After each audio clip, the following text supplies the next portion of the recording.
Solve the system by substitution or elimination. If the system is inconsistent or has dependent equations, say so. Here we have a system with 3 equations and 3 unknowns. Let's start by identifying these equations as number 1, 2, and 3. Now, let's key in on equation 3. Notice that it is missing the x variable. So I'm going to start by picking equations 1 and 2 and eliminating the x variable out of them. To do that, I'm just going to start by rewriting equation 1.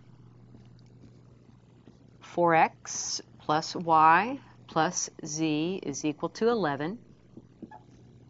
Now I'm going to fix equation number 2 by multiplying it through by a negative 4 so that we can create a coefficient out here in front of x that's going to cancel as we add them.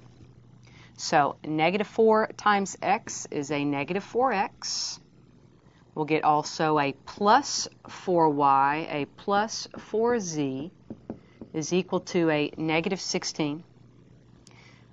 That was negative 4 times equation 2. Now we're ready to add.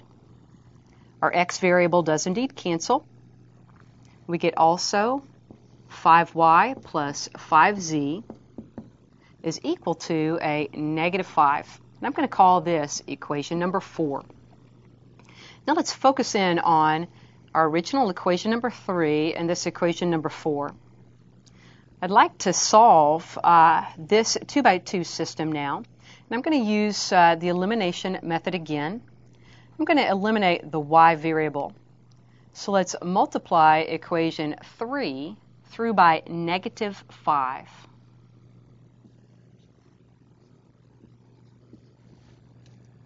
Thus, it becomes a negative 5y minus 10z is equal to 0. That was negative 5 times our equation 3.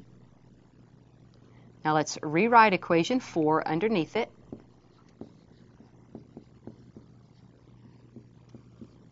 Let's add these equations together.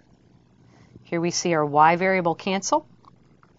We get a negative 5z is equal to negative 5, or z is equal to 1. So we found the value of one of our variables. Now let's go find the value of another one. I'm going to use equation number 3, which is y plus 2z is equal to 0. Let's substitute z equal 1 and solve for y. So y plus 2 times 1 is equal to 0. That's y plus 2 is 0, or y is equal to negative 2. Now we've solved for 2 of our variables. We need to solve for that last one, x. I'm going to choose equation 2 to do that. Equation 2 reads as x minus y minus z is equal to 4. So this becomes x minus, in place of y, put negative 2. In place of z, put the number 1. And that's equal to 4. That's not 4 times 2. This was equation number 2. So this becomes an x plus 2 minus 1. That's an x plus 1 is equal to 4, or x is equal to 3. It's always wise to go back and check these solutions in all 3 of your original equations. And a check does indeed verify that our solution set